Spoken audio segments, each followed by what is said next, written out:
नमस्कार साथियों, मैं doctor Manoj Ahuja Ahuja news channel में आपका हार्दिक अभिनंदन करता हूं। आहूजा न्यूज बुलेटिन देखने से पहले हम आपको बता दें, हमारा न्यूज चैनल कोई प्रोफेशनल चैनल नहीं है।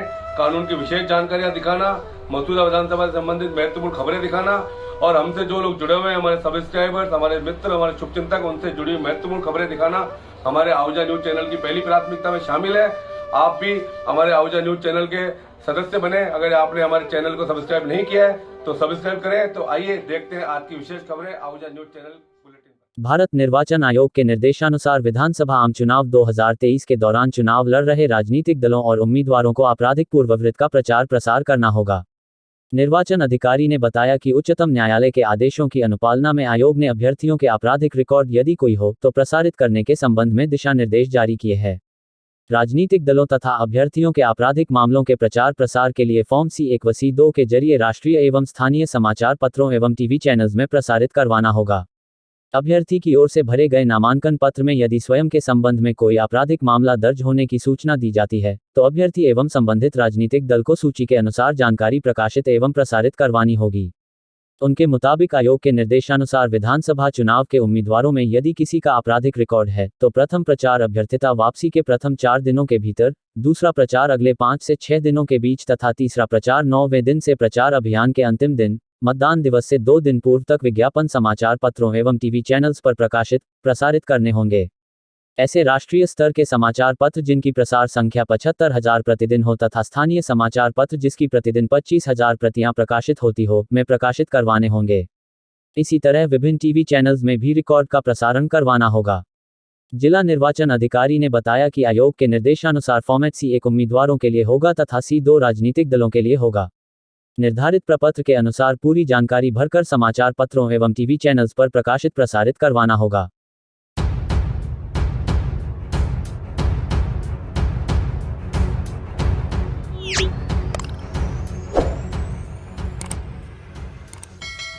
ग्रामीण पत्रकार समिति अजमेर द्वारा गुरुवार को रामपुरा तेजाजी धाम लोहरवाड़ा में संभाग स्तरीय सम्मेलन का आयोजन रखा गया है।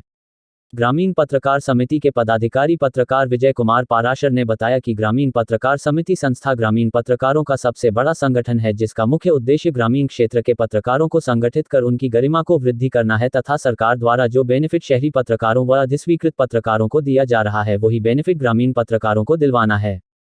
समिति की ओर से हर महीने मीटिंग आयोजित की जाकर पत्रकारों की समस्याओं पर चर्चा की जाती है। हाल ही में अजमेर जिले का विखंडन होकर ब्यावर व केकड़ी को भी जिला बनाया गया है, इसलिए अब संभाग स्तरीय सम्मेलन के माध्यम से अजमेर संभाग के पत्रकारों की मीटिंग की जा रही है जो समिति के संरक्षक वरिष्ठ पत्रकार सुरेंद्र चतुर्वेदी की अध्यक्षता में आयोजित की जाएगी। सम्मेलन के कार्यक्रम के बारे में जानकारी देते हुए वरिष्ठ पत्रकार राजेश वर्मा ने बताया कि प्रातः 10 बजे रजिस्ट्रेशन व नाश्ते का कार्यक्रम रहेगा। तत्पश्चात आय व्यय का ब्यौरा व उपलब्धि विश्लेषण, आगामी योजना, फिर संभाग व जिला स्तरीय चुनाव होंगे।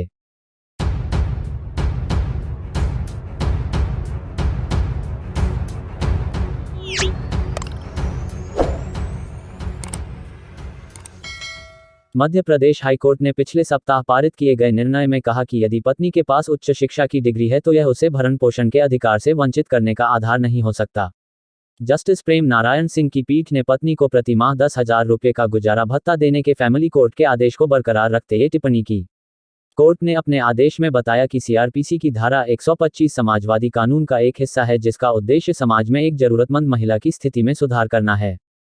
कोर्ट ने कहा, CRPC की धारा 125 के पीछे अंतर्निहित और अंतर्निहित विचार उस महिला की पीड़ा और वित्तीय पीड़ा को कम करना है जिसने अपना वैवाहिक घर छोड़ दिया है। न्यायालय ने कहा कि मात्रा निर्धारित करने के लिए एक न्यायाधीश को यह पता लगाना होगा कि पत्नी को जीवन स्तर बनाए रखने के लिए क्या आवश्यक है जो न तो विलासितापूर्ण हो और न ही गरीबी, लेकिन ये परिवार की स्थिति के अनुसार होना चाहिए। मूलतः न्यायालय पति मोहम्मद नदीम द्वारा पारिवारिक न्यायालय अधिनियम 1984 की धारा 19(4) के तहत पारिवारिक न्यायालय के आदेश के खिलाफ दायर एक आपराधिक पुनरीक्षण याचिका पर विचार कर रहा था जिसमें उसे अपनी पत्नी को भरण पोषण के लिए प्रति माह 10,000 रुपये का भुगतान करने का निर्देश दिया गया था। पुनरीक्षण याचिका में याचिकाकर्ता का तर्क था कि प्रतिवादी पत्नी अधिकतम 18 महीने ही उसके साथ रही, इसलिए उसे इतनी अधिक राशि के लिए दंडित नहीं किया जा सकता है। ये भी तर्क दिया गया कि उसकी पत्नी के पास MBA की डिग्री है और वर्तमान में वह प्रति माह 28,000 रुपये कमाती हैं, जबकि याचिकाकर्ता की आय केवल 20,912 रुपये है।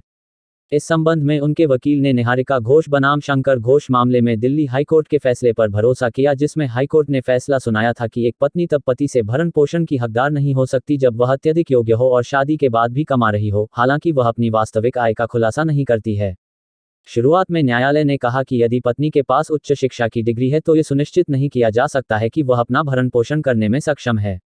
अदालत ने आगे कहा कि याचिकाकर्ता ने स्वयं अपनी पत्नी को बिना किसी कारण के छोड़ दिया था और इसलिए इस तथ्य से संबंधित आरोप कि वह स्वेच्छा से अपने माता पिता के साथ रह रही है, निराधार पाया गया।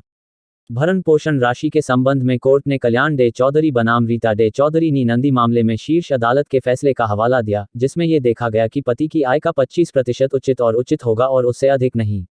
इसके अलावा पीठ ने यह भी कहा कि याचिकाकर्ता की पत्नी पहले नौकरी करती थी, हालांकि वर्तमान में वह बेरोजगार है।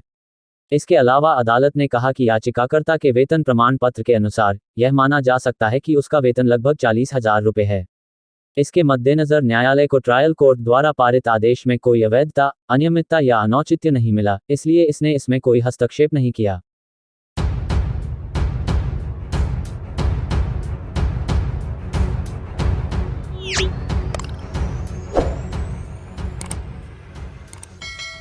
राज्य सरकार ने राजस्थान हाईकोर्ट की अनुशंसा पर एक आदेश जारी कर न्यायिक सेवा के 2 न्यायिक मजिस्ट्रेट शुभम अग्रवाल व एलिजा गुप्ता को सेवा से मुक्त कर दिया है। यह आदेश प्रमुख विधि सचिव ज्ञान प्रकाश गुप्ता ने जारी किया। राजस्थान न्यायिक सेवा में इन दोनों अफसरों की नियुक्ति 11 अक्टूबर 2020 को हुई थी। हाईकोर्ट की पूर्ण पीठ की बैठक में दोनों अफसरों का 2 साल का प्रोबेशन पीरियड पूरा होने के बाद उसे आगे जारी नहीं रखने की अनुशंसा की गई है। हाईकोर्ट ने अनुशंसा में कहा कि प्रोबेशन पीरियड में शुभम अग्रवाल का व्यवहार व आचरण असंतोषजनक पाया गया। एलिजा गुप्ता की परफॉर्मेंस, व्यवहार व आचरण भी सही नहीं रहा। ऐसे में इन दोनों अफसरों की सेवाओं को राजस्थान न्यायिक सेवा में लगातार जारी नहीं रखा जा सकता।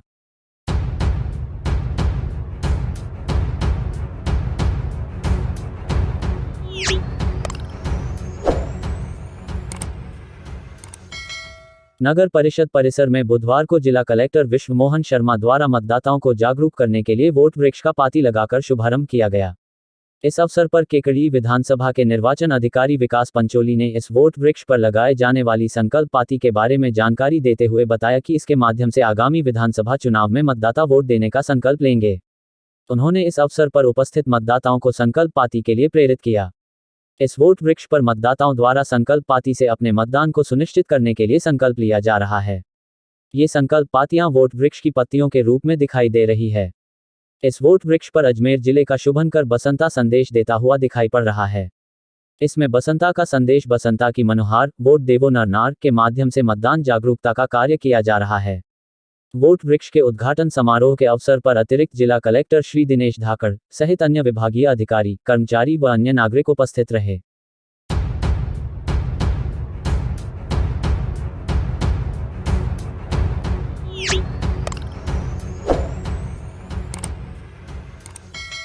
अग्रवाल समाज केकड़ी द्वारा आयोजित किए जा रहे 8 दिवसीय अग्रसेन जयंती महोत्सव में विभिन्न कार्यक्रमों का आयोजन किया जा रहा है।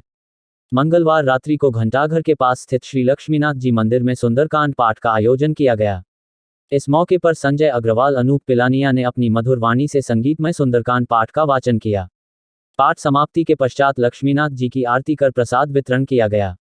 कार्यक्रम में भंवरलाल फतेहपुरिया, रमेश चंद गोयल, शिवप्रकाश गर्ग, अरविंद अग्रवाल, अरुण अग्रवाल, दीपक सिंघल, गोविंद गर्ग, अभिषेक अग्रवाल, पंकज गोयल, ऋषि पिलानिया, अभिषेक चौकड़ीवाल, सौरभ चौकड़ीवाल, अमित गोयल, श्याम सुंदर अग्रवाल, अभिनव अग्रवाल, राजेंद्र फतेहपुरिया, सरोज फतेहपुरिया, द्रौपदी गोयल, गायत्री बंसल, कौशल्या गर्ग, मंजू गर्ग, बीना अग्रवाल, नीलू अग्रवाल, अलका चौकड़ीवाल, रेखा गर्ग आदि कई अग्रवाल महिला पुरुष उपस्थित रहे।